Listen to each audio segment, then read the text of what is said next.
You're listening to Let's Talk Creation with Todd Wood and Paul Garner, the creation show where we learn, grow, and worship. Well, hello guys. Welcome back to another episode of Let's Talk Creation with Paul Garner and Todd Wood. I'm Paul Garner. And I'm Todd Wood. It's great to have you here again for another episode. Whether you're a regular or a new listener, we're very glad to have you. Do remember, if you haven't already, to subscribe, hit the subscribe button, hit the notification bell so that you're notified of all of our content. And if you're on another podcast streaming platform, if you're not watching this on YouTube, do leave a review. That really helps people to find us. So do all of that, please, and share our episodes. Tell your friends about us. We're very grateful for everything you do to spread the word. Today, Todd, we've got an episode where we've got a special guest again, and we're going to be talking about the Creation Research Society. I've been a member of the Creation Research Society for a very long time. I can't remember exactly when I joined, but probably about 1987, I think. Wow, you got me beat. I think mine was 92 or 93, maybe 91, something like that. Yeah. Yeah. And in fact, it was the then president of the Creation Research Society, Wayne Frere, who was quite helpful to me as a young creationist and thinking about how do I get involved in creationism. So I've had a long history with the Creation Research Society, and just recently, the CRS recruited a new director of their Van Andel Creation Research Center in Arizona, and he is our very special guest today, Dr. Joel Brown. So Joel, it is really great to have you with us. Welcome. Hey, thanks for having me. I think I've told you before, I'm a regular listener of this podcast before I was even involved in CRS. So this is like surreal to be on the podcast. That's great. You get a big behind the scenes look now at our little shoestring operation here. Yeah, that's right. But look at him, Paul. Look at there. We got a lot of work to do here, I think. I know, he puts us to shame. You know how things work. This is it looks really nice, but if you were to just tilt the camera a little bit, it looks like a disaster in here. I assure you. Yes. Same for us. Same for me. Yeah, same here. Now, Joel, we're here to talk about CRS, obviously the work of CRS more broadly, and particularly your role as the new director of the Van Andel Creation Research Center. Now, you're going to tell us something about the history, hopefully, in just a moment. But I know you're in new premises now. In your old premises, which you will be able to tell us about, I actually visited those premises when I was working on the Coconino Sandstone project with Dr. John Whitmore and Ray Strom, and we were making trips out to Grand Canyon, and the original center was based not that far from Grand Canyon in Chino Valley. That's right. And I remember coming out to the center and actually staying there overnight. So again, CRS has been very helpful to us in the research that we've done over the years. But that's fascinating. You probably know more about the history than I do in that case. I've only ever heard of the old center. Yeah. Really? You've not been? No. The new place, which I'll tell you about as it comes up, is we're now based out of Phoenix. We're on the campus of Arizona Christian University, and I've just heard tales of this desolate desert abode out in the Chino Valley area. So. Yeah. That's where it was. It really was in the middle of nowhere. It was, it was kind of out there in the desert. And we stayed there, and Kevin and Diane Anderson, were there and sort of welcomed us. And one of the things I remember about that center was seeing some lab equipment in one of the rooms that was set up to do experiments on the deposition of calcium carbonate. So they were investigating how quickly stalactites and stalagmites, these features in caves, flowstone could form. And so they had this sort of lab set up where they had these pieces of limestone that they were sort of running water through to sort of measure the rates of deposition of stalactites. And they'd published that work in the CRS Quarterly. I remember reading about it. And there in one of the rooms, there was still the lab set up, that they'd actually used to do those experiments. So that sort of stuck in my mind. But yeah, it was... Well, I go was ahead. just going to say, I think, that highlights the purpose of CRS and the Van Andel Creation Research Center is to do some wet lab research that complements a lot of the theoretical research that we do as creation scientists. Somebody's got to stick that stalactite in a tube and test it, right? Right. Yeah. And it's in the name of the society, right? It's the Creation Research Society. That's right. And so anyway, what do you know about the history of how the Van Andel Center was originally set up? I know you're now in these new premises, but what can you tell us about the history? Well, so let me back up just a little bit and just for the sake of listeners, kind of let them know about what the Creation Research Society is. That sure. Started before the Van Andel Creation Research Center. The Creation Research Society, which you guys are members of, I felt like a little kid after listening to you. I joined in 2023. So oh wow. But here you boy, are. let me tell you. Well, it was at the ICC, 2023 ICC, which is I think that may have been the first time I met you, Paul. Yeah, I think it was around that time. Around that same time. Yeah. No, I was just kind of a typical, I guess I should say. I have trained creation scientist. I had training in my PhD in genetics and such. But I was just kind of living my life very comfortably in St. Louis, Missouri. And I went to the ICC and I realized I need to get more involved in creation research, creation science. I need to use the training that God gave me over those years, and I joined the CRS. And because of the word society. I mean that word is often overlooked, but that's actually it's our last name, Creation Research Society. It's very important. It's like the Society for Developmental Biology that I was part of in grad school, or the Audubon Society, the bird nerds out there. These are different societies. It's just a network. And so I wanted to be part of that network. I was a newbie on the scene and I wanted to get plugged in.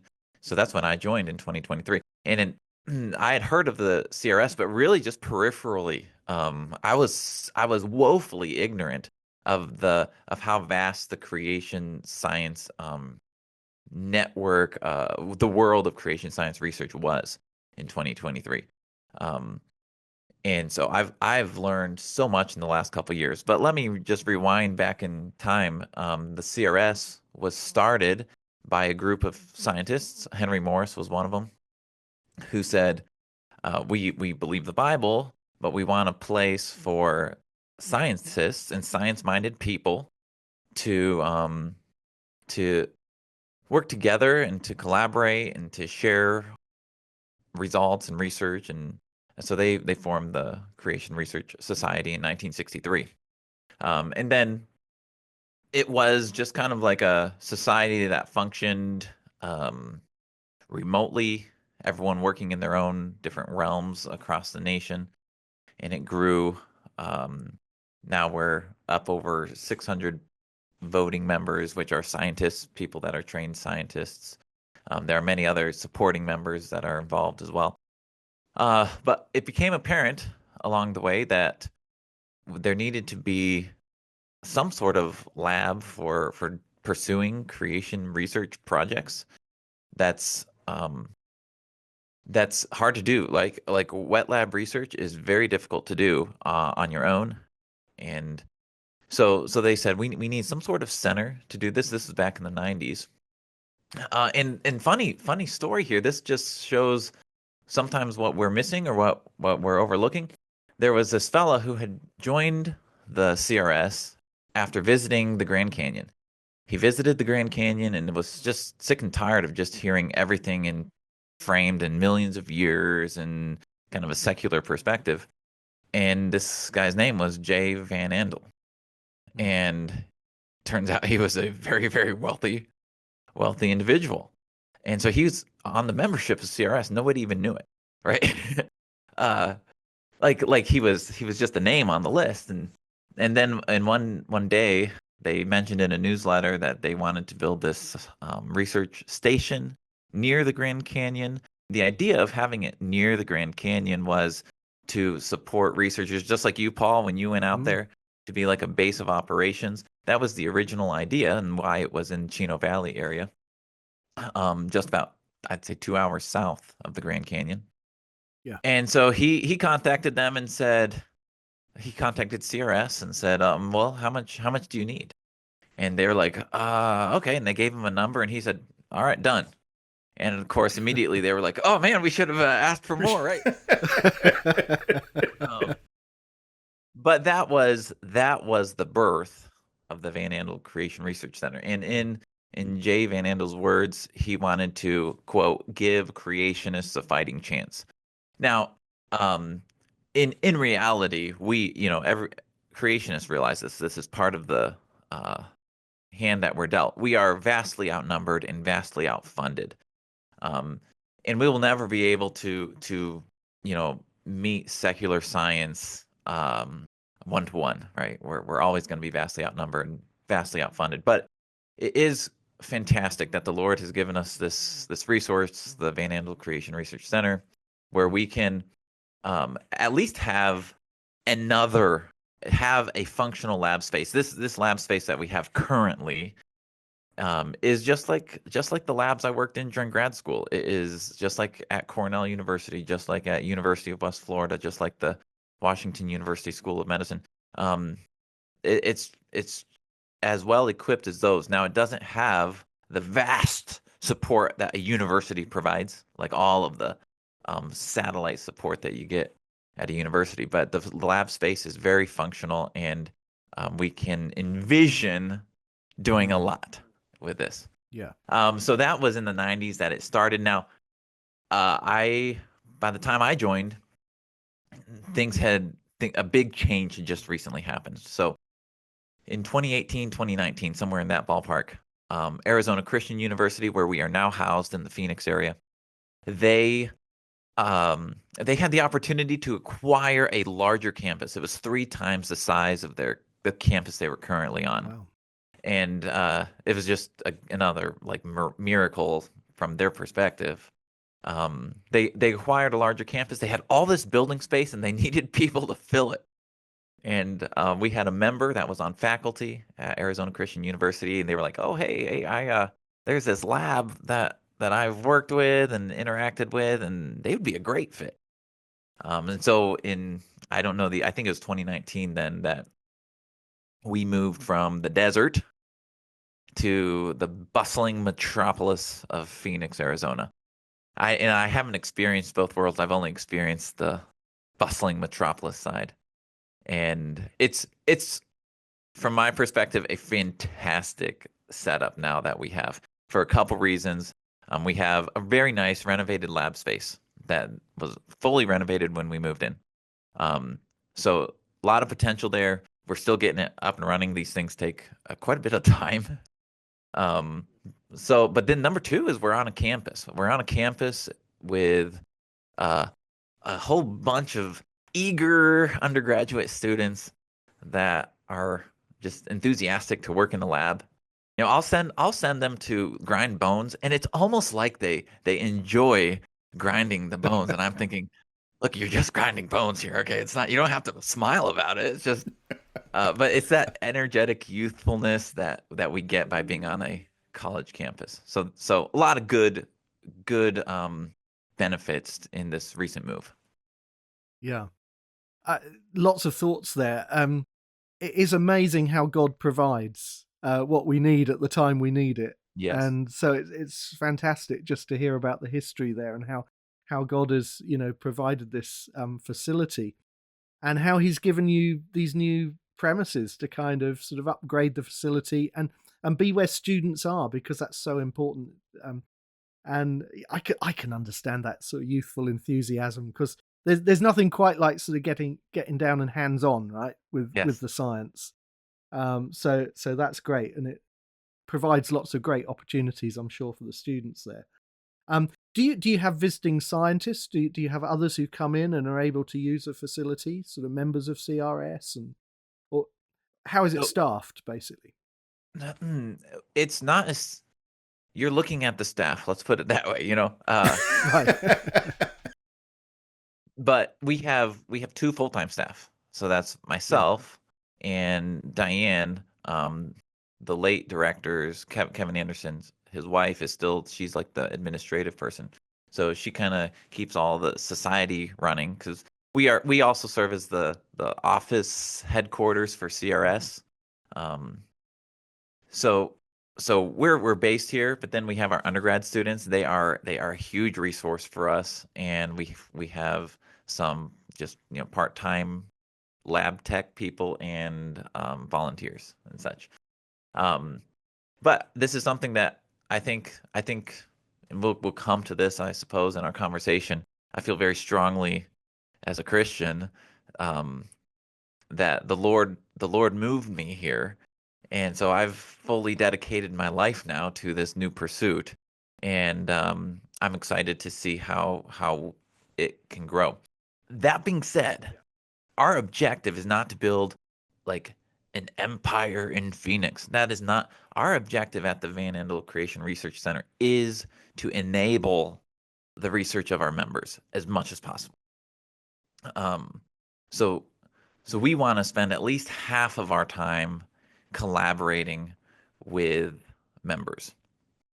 Yeah, that's great. And the CRS, I think, offers research grants to members, who can apply if they're working on a research project and need a bit of funding. I think there are some modest grants available. Is that correct? Absolutely. In fact, the 2025 grant cycle just opened up. So definitely apply. You can go to creationresearch.org. You'll see some instructions on there. And you're right. The point of this, it's $5,000 grant, which, if you've got, here's a really good example of how this type of funding can be used. So you've got a great idea. There's a member, his name is Gordon Craig. He makes what would you call it? Artificial accelerated fossilization. He's got this hydraulic press and oven, and so he's done all this himself, but now he wants to do some tests to see at the chemical level exactly what his samples are composed of. And that takes some money, right? And that's the sort of thing that a grant like this is perfect for. Several $1,000s can cover a bunch of analytical tests where you send your samples off to a lab, and CRS essentially pays for that for you. Another example is like if you want to sequence DNA, that can get costly. And that'd be a perfect thing for this grant to cover. It covers travel as well. If you're a geologist and you want to visit a field site and do a field study, this is a perfect grant. It's not going to pay your annual salary, but it will help cover your project expenses. Yeah, that's great. So do check out the CRS website and become a member if you're not already a member of CRS. No, that's great. So you've got this sort of modern research lab. You've got some modern office space.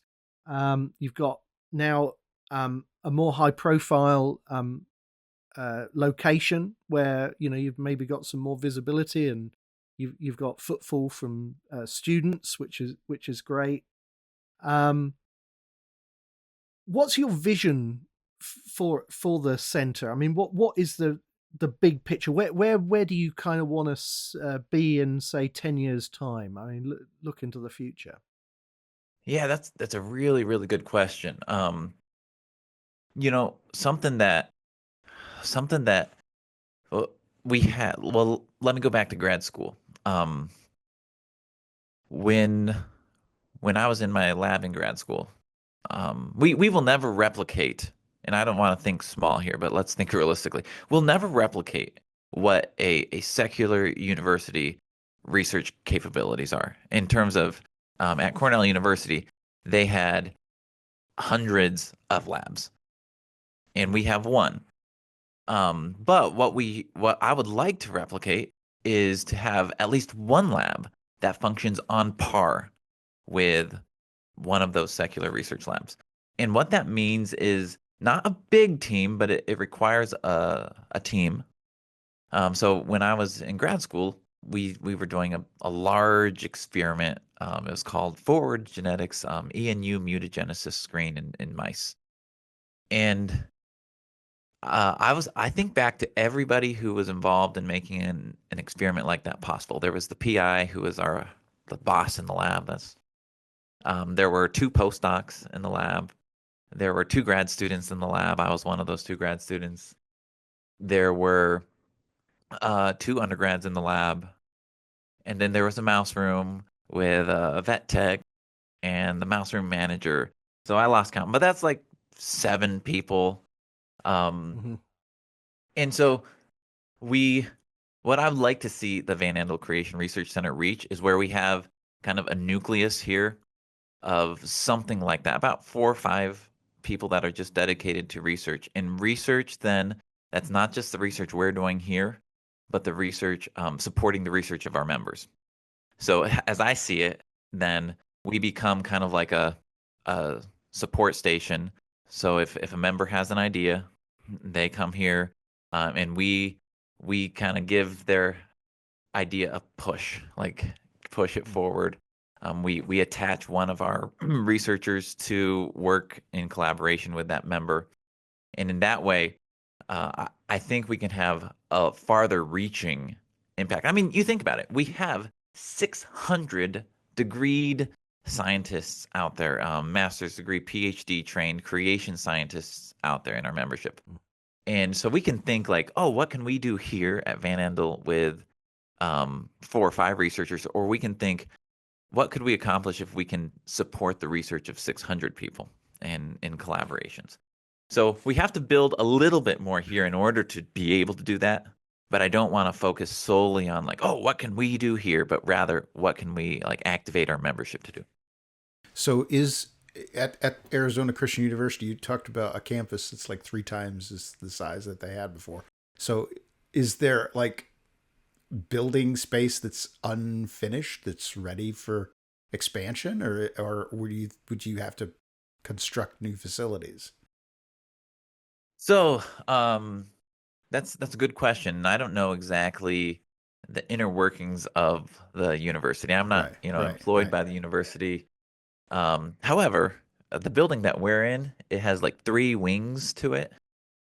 And I don't want to be presumptive because all 3 wings are in use, but we would happily try to expand into one of those other wings if the university saw the potential as well. It's a great opportunity for the university because undergrad students, they need research experience, and this is small Christian university. They often cannot provide real world research experience, and that's what we're doing in our lab is real world research experience. So it's a good opportunity for both parties here.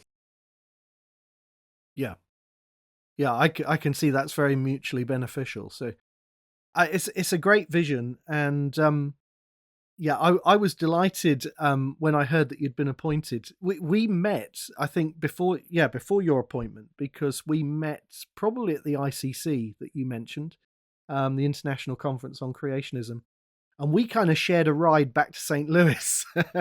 I think we were with the Klein family who took us back to St. Louis, and then we were involved in a few things there in St. Louis, weren't we? Including a field trip to Mastodon State Historic Site. So that was where we first met. So tell that was where you kind of came from. You moved from St. Louis to relocate to Phoenix. Just tell our audience a bit about your own background. You've mentioned something of your education. Just fill us in. Who is Joel Brown, and what is your scientific background? Well, Oh, I think the audience will be woefully disappointed. I feel like I'm a pretty boring person myself. Uh, but you know, um, so I had the blessing of growing up in a Christian home. I don't have like a tragic backstory. I had a very supportive Christian family. I came to know and follow Christ at a very young age. But then, and this is like so important for Christian young people. God plants in you like a desire, um, like an inclination towards a certain pursuits and skills, and I was just very curious. I loved science. I loved nature. I loved studying, how those things worked, and I loved birding at an early age, and so. So I don't think that's an accident. So then as a Christian, here you are growing up, trying to serve and follow Christ on the one hand, and you have this like interest in the sciences. So how do you mesh that together? And so for me, it was by I had an early interest in creation science and had the opportunity to work with Eric Hovind back in the day and some of the Hovind family, which is just an interesting story in and of itself. Eric's still a great friend. I love the guy. Um, and that was in high school. And then I went on to get my undergraduate degree in biology education. So I thought, hey, that makes sense. Like I like teaching, I like science, and I'm going to get a degree in biology education. And that was at Pensacola Christian College. So at this point, I was just kind of like, well, all right, now what's the next step here? And this was the decision that changed my trajectory. I didn't want to just teach uh, without first actually becoming. And here's what I mean by that. I wanted to be a scientist before I taught people about science. And so I said, I'm not going to go into teaching. I'm going to continue in science.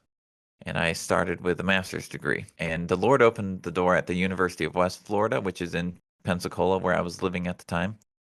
Um, and it, I still remember this day like it was yesterday because at University of West Florida to be in their master's program, you have to have the support of a faculty member. So you have to interview with faculty ahead of time so that they can like agree to take you on as a grad student. And so I went and I interviewed with Dr. Chung, a faculty member there in genetics, and she was from Taiwan. And the first like within the first 5 minutes of our conversation, she asked, so Joel, how do you determine truth? And it was like, oh wow, okay, we're going there already. So, and we went down this conversation of a biblical perspective. That's how I determine truth. That's my beliefs and core beliefs, and the international community is a lot more open to that sort of thing. So the fact that she was an international faculty member, she didn't just shut that off. She doesn't agree, but she accepted me into her lab. And that was the moment that really changed my life because that put me down the track of genetics. I spent 3 years studying Alzheimer's disease in fruit flies. Fruit flies don't get Alzheimer's disease, but they have the same proteins that in humans result in Alzheimer's disease. I spent 3 years with her, and that was a really transformative experience for me, getting that real world science experience. And it was fun and successful. So I said, let's keep going.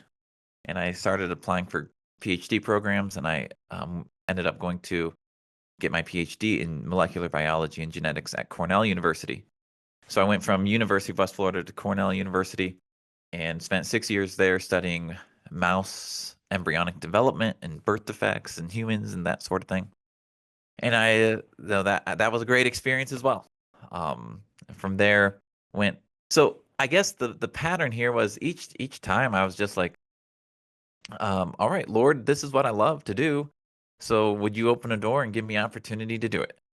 And he did. He just kept opening those doors. And then I would say that's exactly what happened to eventually bring me to CRS. It was just an open door that I was not looking for. But once it was open, I could not ignore it. Yeah, that's great. So after you did your PhD at Cornell, and Cornell's a prestigious university, so you had a great education there. I'm absolutely sure. You did you do a kind of postgrad? Did you have postgrad positions, postdoc positions? Yeah, so that's what brought me to St. Louis. I did a Right, short okay. Yeah, I did a short postdoc after. So let me pull back the curtain a little bit for non-science people. In the sciences, I mean, this is stuff like no one told me about as I was going through. It took me years to kind of see what the full trajectory is for science education. So in the sciences, most time you go straight from bachelor's degree into a PhD program. I highly recommend students do that. You can skip the master's degree these days. Most of the times you can go straight to a PhD program. In my case, the master's degree was necessary because I had zero research experience coming out of undergrad. But yeah, definitely just try to go straight into a PhD program. And then after a PhD, there are really like 3 options you can go. You can go into industry, you can go into research, that's academia, become a faculty member yourself, run a research lab, or you can go into education. And in all those cases, it's often helpful to do what's called a postdoc, and that is just what it sounds like.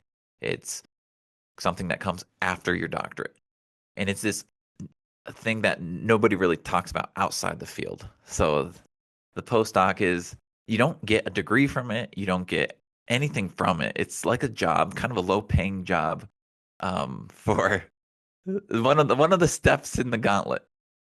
And but you work in another lab, and you just try to build your resume, your research portfolio. That's what you're doing during a postdoc. And then from there, you would go on to like your own academic position, become a faculty member.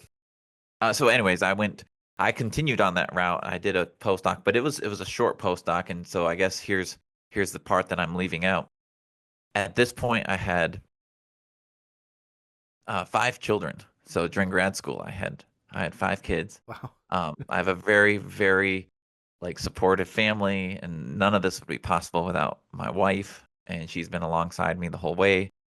And so we had 5 children, and after a year postdoc, I decided I need to find something that was a little more suited for my family. And so from there, I went into education, and I spent 5 years teaching in the public school system in the St. Louis area. So that's another part of the story I haven't even alluded to yet, but and we don't need to go there.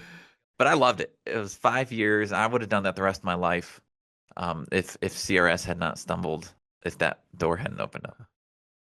Yeah.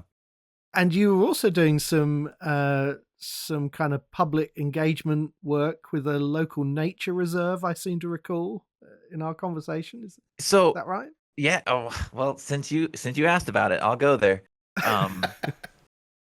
The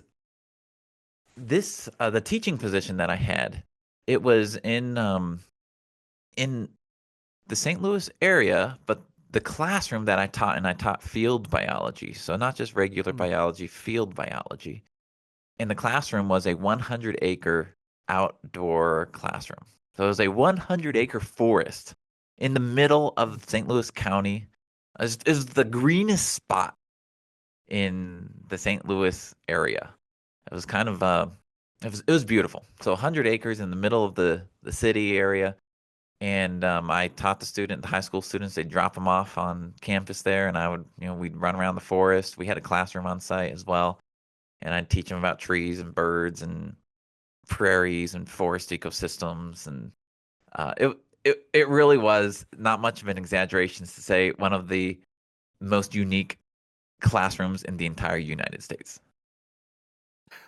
That's great. So that's what you're referring to, and I ran that and taught the high school program there for 5 years. Yeah, that's great. So you joined CRS, you said, was it after the ICC in 2023? And did you just see the position for the director advertised in CRS, or how did you hear about it, and what kind of really led you to think I'm going to go for that? I'm going to apply. Yeah, this was one of the, I think, one of the most the biggest decisions of my life, because now I'm no longer making decisions just for me. I had 8 kids by this point. Oh. And so, and that's where it stops right now. Like, I'm not adding, like, I'm not at 10 yet. So, so I guess I had 7 children, and the 8th just arrived last year. So yeah, it was we were kind of settling into St. Louis, and I didn't want to keep moving my family around. It's gets harder to do each time. So we were settling in. I was starting to get more involved in the creation movement. I had been just sort of detached, and that's if you're a grad student out there, right now you're probably focused solely on surviving your graduate program, and that's okay. Like, just focus on that, and then the Lord will give you open doors of opportunity afterwards. That was my situation. I was solely focused on surviving grad school, and so I was kind of detached from the creation movement. And then the Klein family, which Paul, you mentioned earlier, shout out to them. Zach Klein was a good friend of mine in St. Louis. I ran into him through participation with the Missouri Association for Creation. So I was just participating in the local creation group in St. Louis. And then Zach, he said, "Hey, you should go to the ICC meeting." And I was like, "Oh, ICC, never heard of that. Let's go."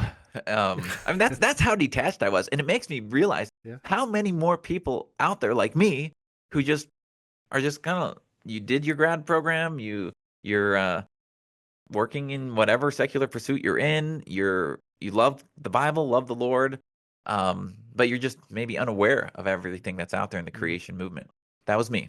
And so I went to ICC. It was fantastic. I loved it.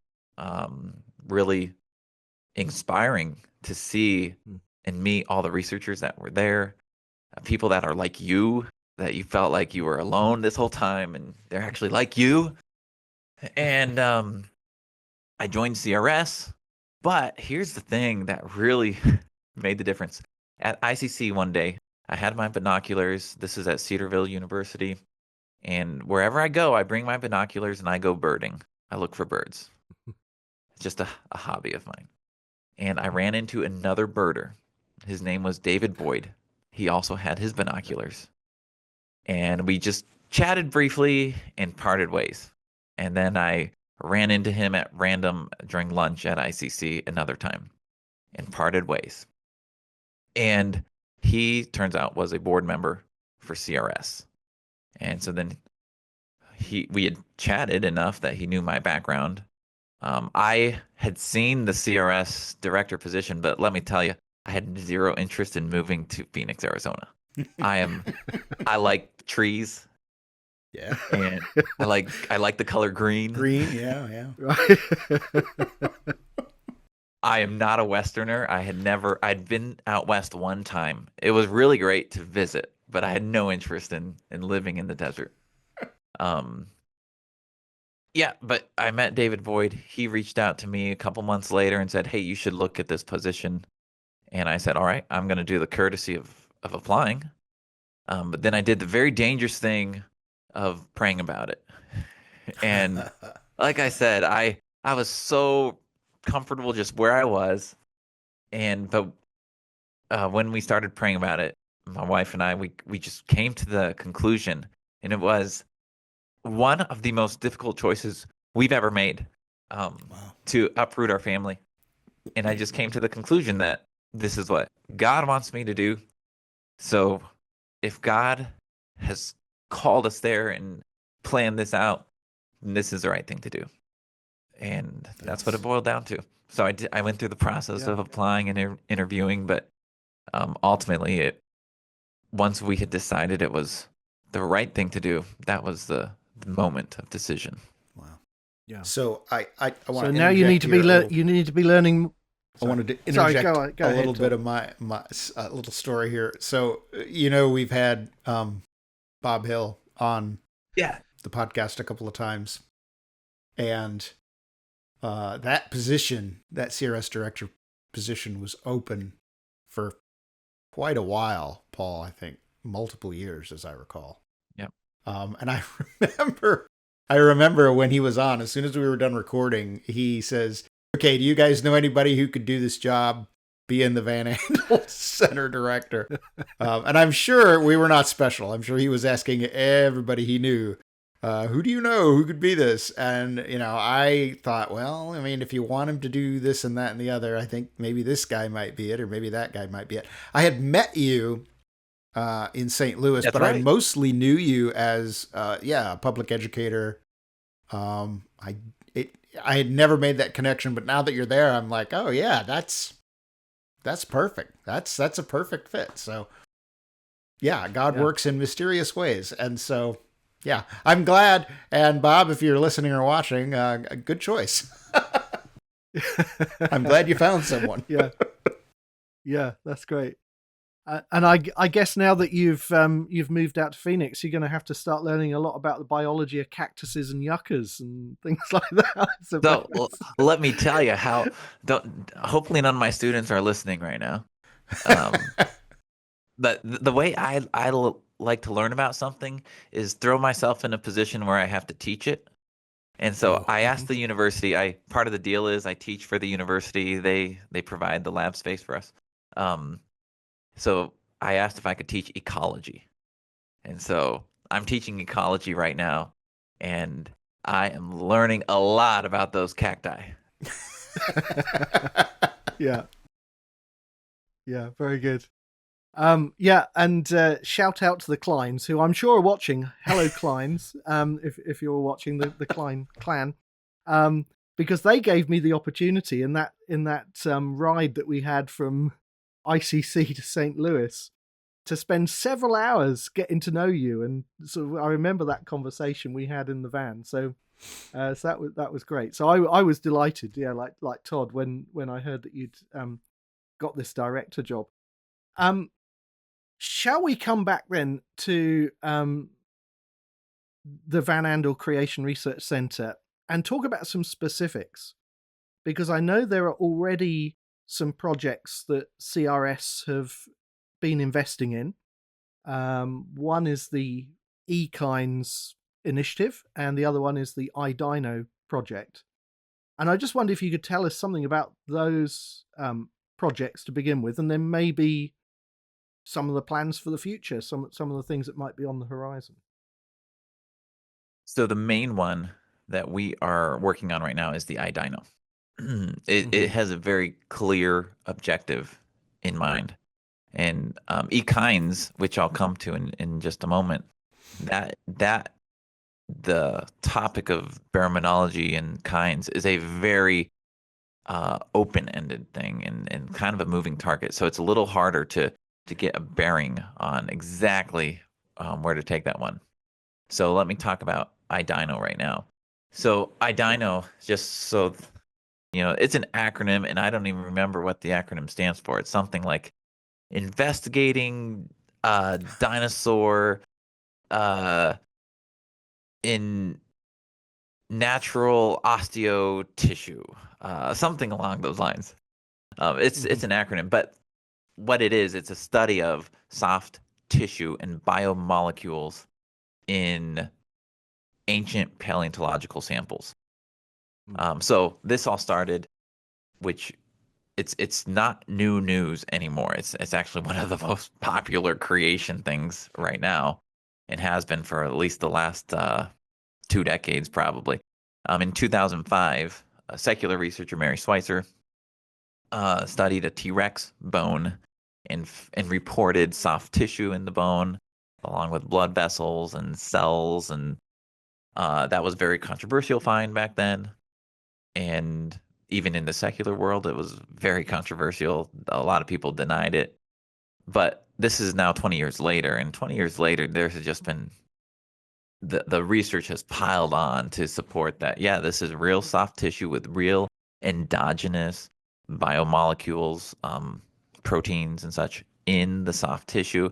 Like, and to Mary Schweitzer's credit, she has gone above and beyond to demonstrate in a million different ways that this is real soft tissue from dinosaurs. And by the way, it goes far beyond that. Now there's over 120 plus publications about soft tissue or biological molecules in paleontological specimens, not just dinosaurs, but even earlier from a conventional timeline, earlier organisms. So this was understandably captured creationists' attention because we would believe and predict that if things died out and were fossilized during the flood, then millions of years have not passed since these organisms died. So it would not be a surprise, as much of a surprise. It still is thousands of years we're talking about. But it wouldn't be as much of a surprise to find some soft tissue there and proteins and such. And so in 2013, the former director, Kevin Anderson, along with Mark Armitage, they published their own paper in a secular journal about soft tissue and osteocytes, bone cells, in a Triceratops horn. And that's just one of the now many, many papers out there showing this soft tissue stuff. So creationists saw the potential of this and the impact of it. And the years have gone by. Now here's where the crux of the issue is now. The big question is, from a secular perspective, they have not even begun to revise their timeline. That's not at all on the table. What they're saying is, there's something about the preservation of these biomolecules that we don't understand. So there must be some mechanism that preserves these biomolecules, specifically collagen, for millions and millions of years, for deep time.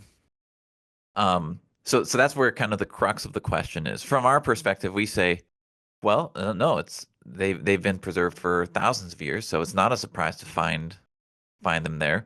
They are very stable molecules, so they can last thousands of years. But can they really last millions of years? Now, it's really easy from a creationist perspective to say that's impossible for them to last millions of years because it sounds impossible, right?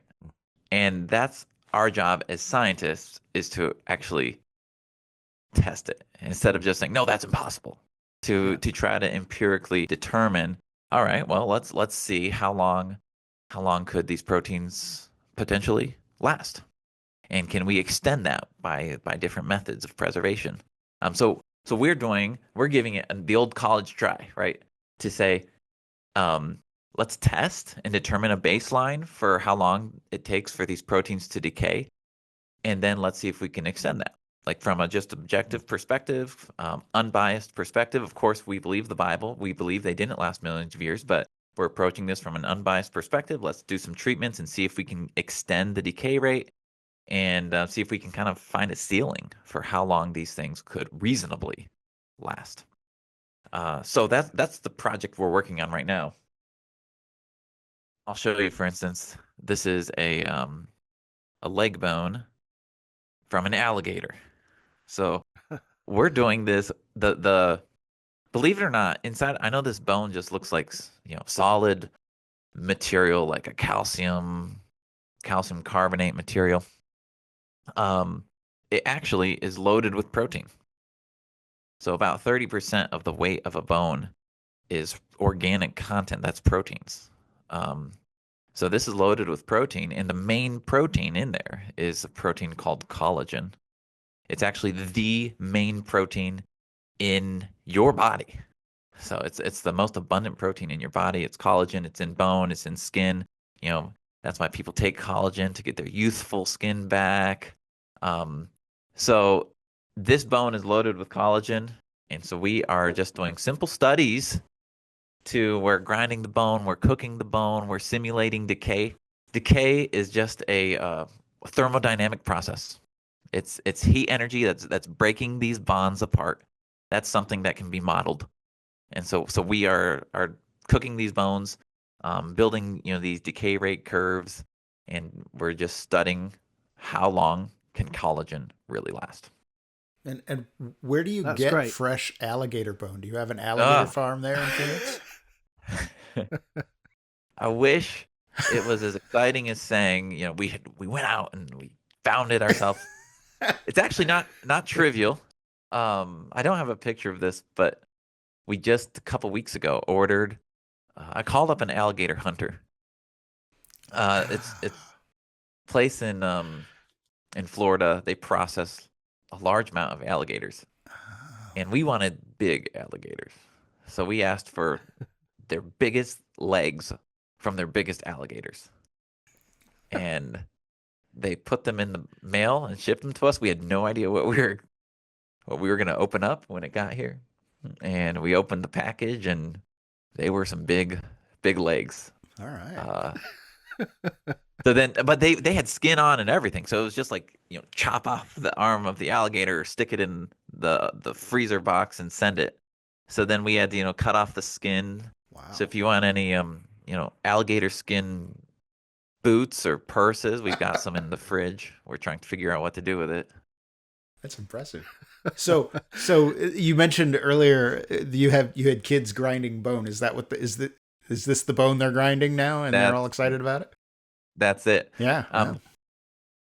Because the way it works is we take the big bone and we put it through a rock crusher. We get it to smaller pieces. We put it through a miller to get it even to smaller pieces, about a millimeter sized pieces. And then once they're those small fragments, those are the ones that we cook in a water bath. When I say cook, that's it's much more sophisticated than Yes, just it is. cooking. It always is. We're scientists. Yeah, that's right. But yeah, no, we put it in these tubes and place it in the water bath. The water bath is a controlled temperature, and so we do this at multiple temperatures, and so it creates a different rate of decay. It decays faster. Sure. It decays, the collagen decays on the order of days at 90 degrees Celsius. Wow. And it decays on the order of weeks at 80 degrees Celsius. And it decays on the order of months at 70 degrees Celsius. And so we can build these curves, and then we can use that. It's called an Arrhenius plot.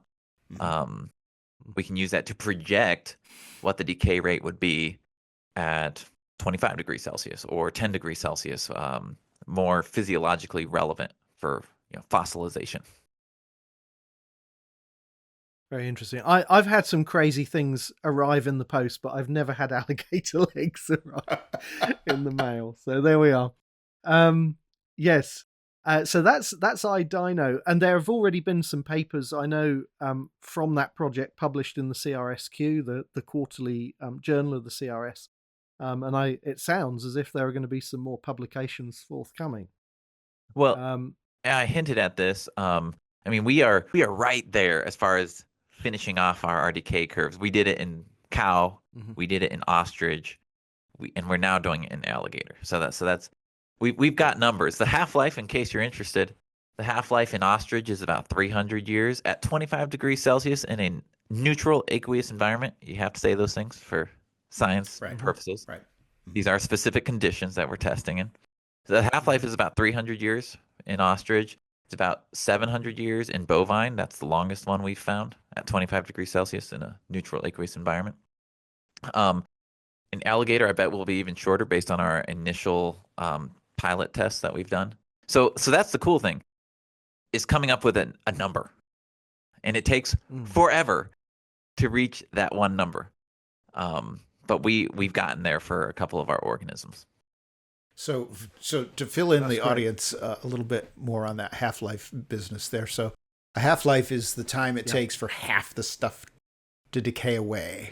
So it's like an exponential decay rate.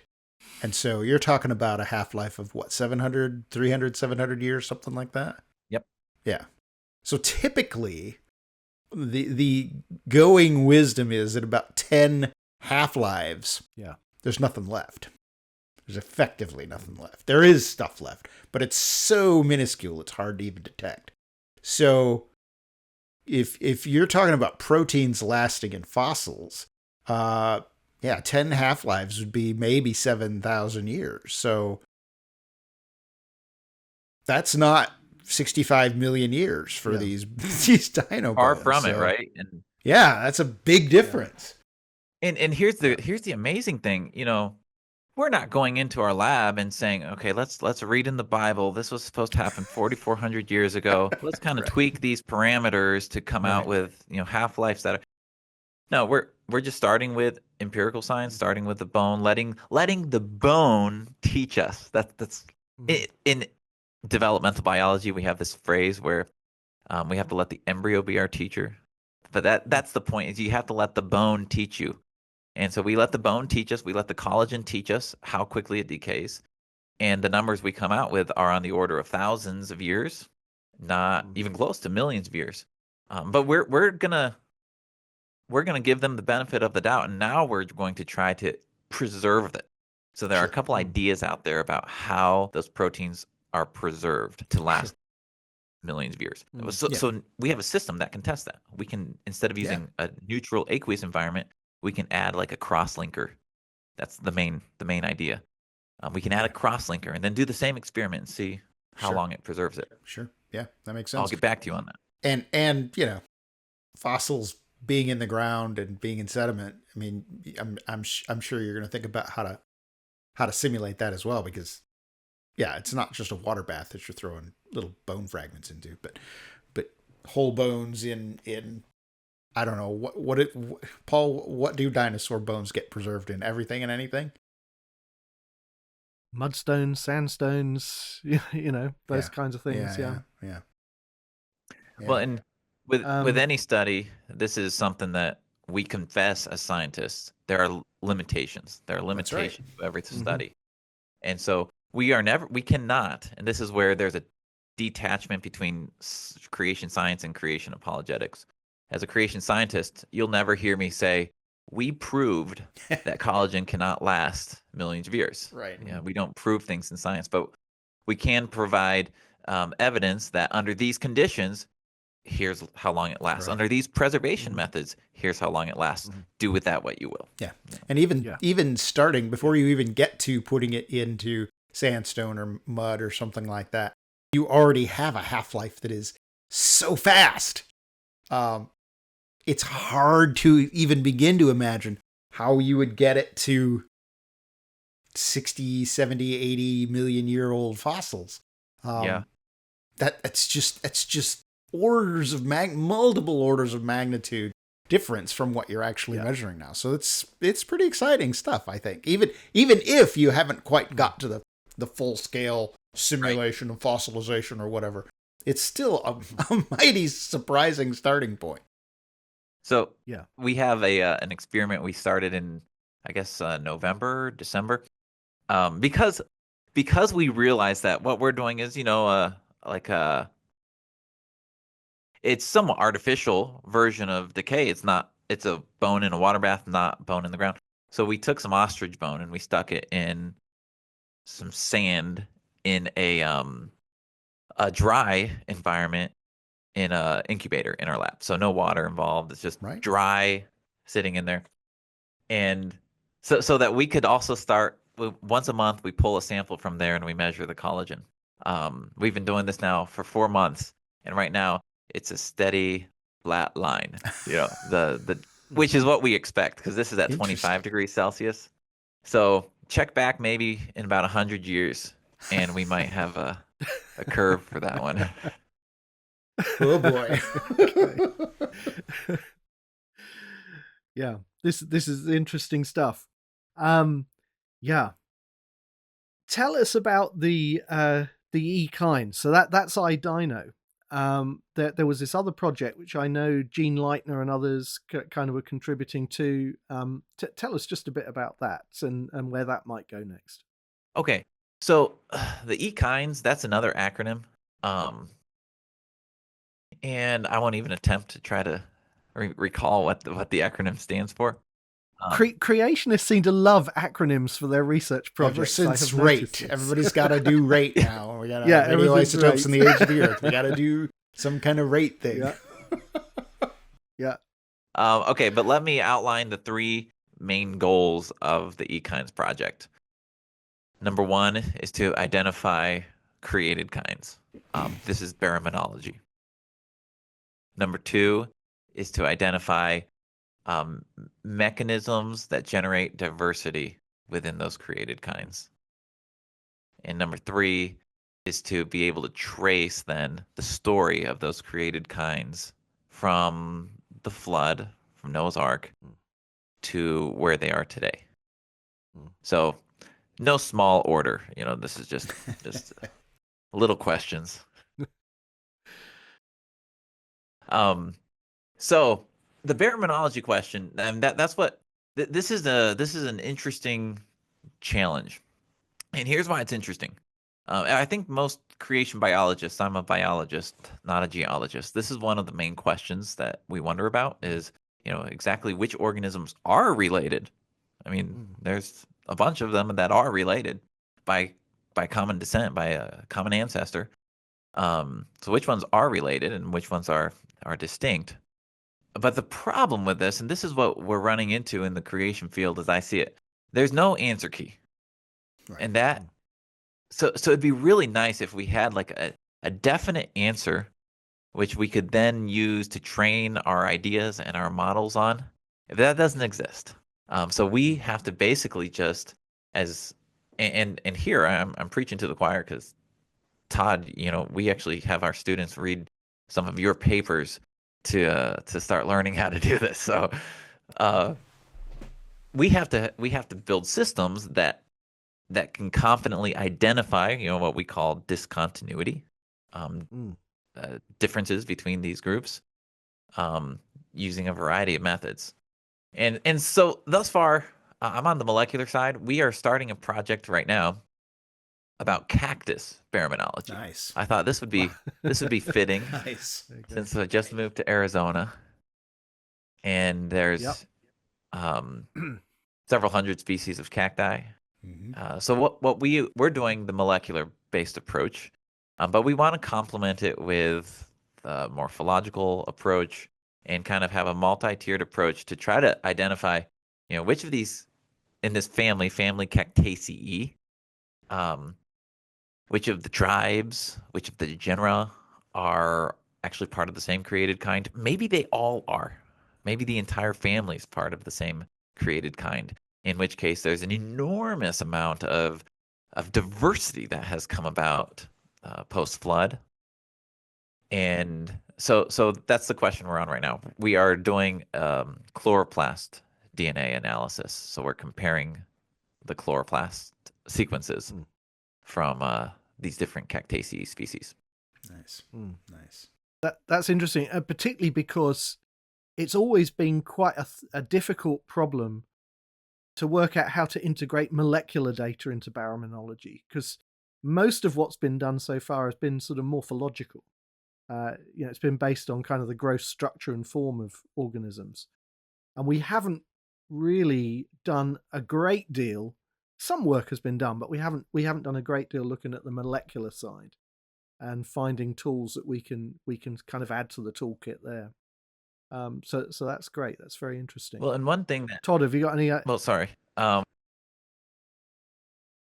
Yeah, one thing that we have to be extremely self-critical as scientists, and that's okay. Mm-hmm. As scientists, we deal more with questions than we deal with answers, and that's one of the disconnects sometimes between creation apologetics and creation science. So we have to really be critical of our own work and what we call a kind. What I'm noticing some of is that we'll kind of hastily proclaim what the kinds are and then move on to the next group and figure out what the kinds are in that one. Yep. I think it'll be beneficial in the long run to really dig deep in one or two family. Yes. I'm really interested in woodpeckers. I'm not there yet, but that's a project I see in the future. Really master and comprehensively analyze one or two families and in different taxa, like plant taxa, a bird taxa, a mammalian taxa, clean, unclean animal taxa, and not try to cover everything, but use those to build our models of what we should expect to find in a kind. Yeah. Mhm. I think you're absolutely Yeah. right. My own self, I used to do all those big giant surveys and publish them. I was trying to look at the big picture as much as I could. Yeah. But now I've done, the past, whatever it is, 15 years, I've done a huge deep dive into human origins. So, but yeah, it's exactly what you're talking about, is just bringing multiple perspectives to bear on the same taxonomic group. And do you get consistent answers? Are you finding sort of the same patterns that you see? That's definitely essential. And I love cactus, so go for it. Yeah, we'll let you know what we find. Yeah, definitely. Yeah, and woodpeckers too. I published a paper some years ago on woodpecker baraminology. So I did a kind of little morphological project, and looked at hybridization between different species of woodpeckers. So I kind of did an initial sort of study there, but it'd be great to see more work done on that group too. Yeah. Because there are some really interesting implications for the diversity of that group after the flood. Yeah. Well, and so as a geneticist, what I would like to do, so for instance, you did kind of this morphological, that's a really good starting point hypothesis. So here's our hypothesis. And then at the morphological level, compare their DNA. Right now, a lot of the DNA that we're comparing is organelle DNA. So it'd be like mitochondrial DNA or chloroplast DNA in plants. And so in case you don't know, the DNA is not just in the nucleus. That's the genome. That's the majority. But there's also, a tiny genome, so to speak, a bit of DNA that's in these organelles, these different factories throughout the cell. And so we're studying those. But what I would really like to see, and this is where I'd like to go with the woodpecker study. So let's take all these woodpeckers that we have in existence, like not 100% of them, but we have many genomes already, complete genomes from woodpeckers. We believe they're part of the same created kind.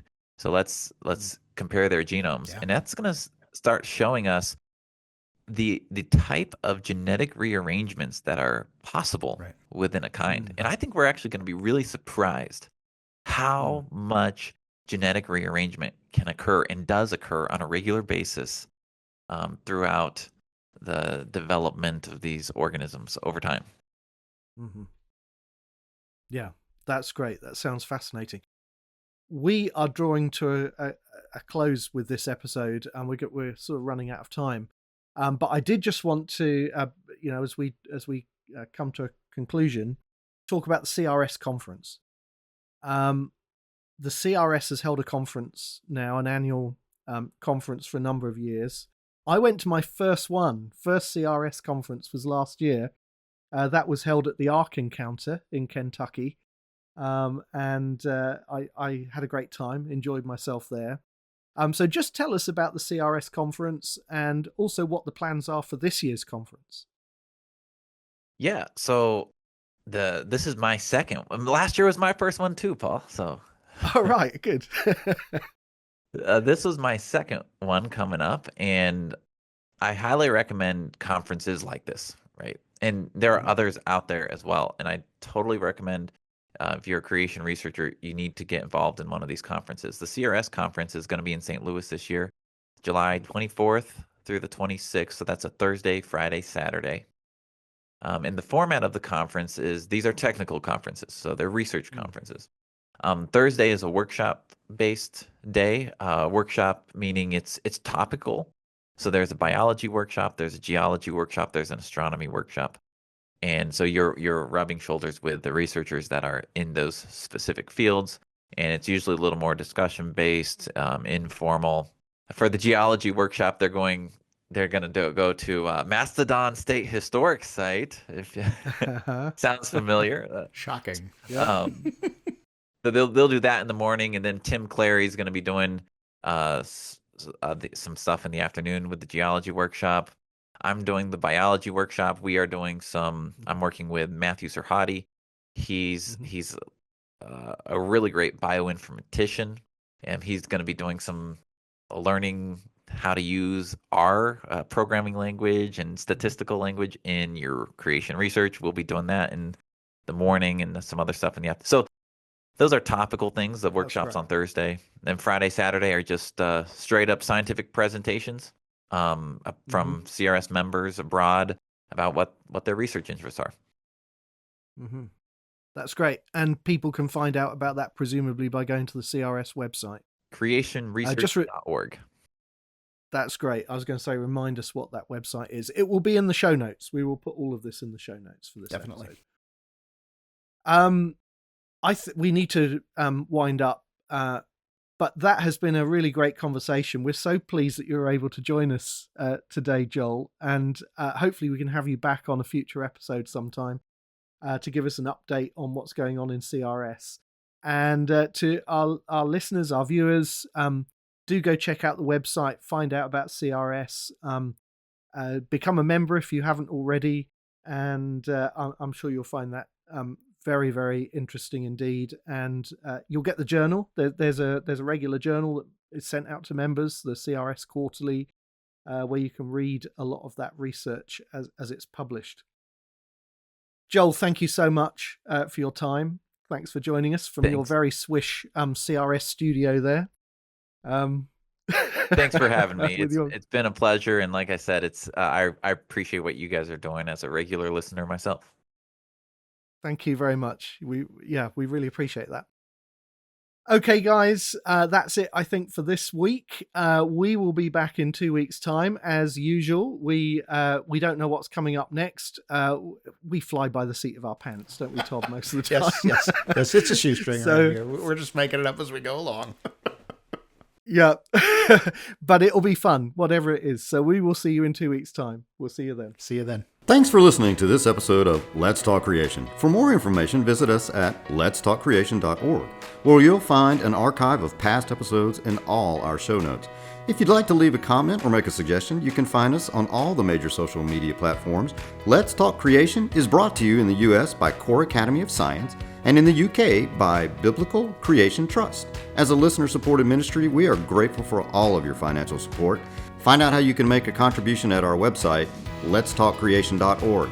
Also remember to like, subscribe, and share this episode with your friends. Thanks, and see you next time.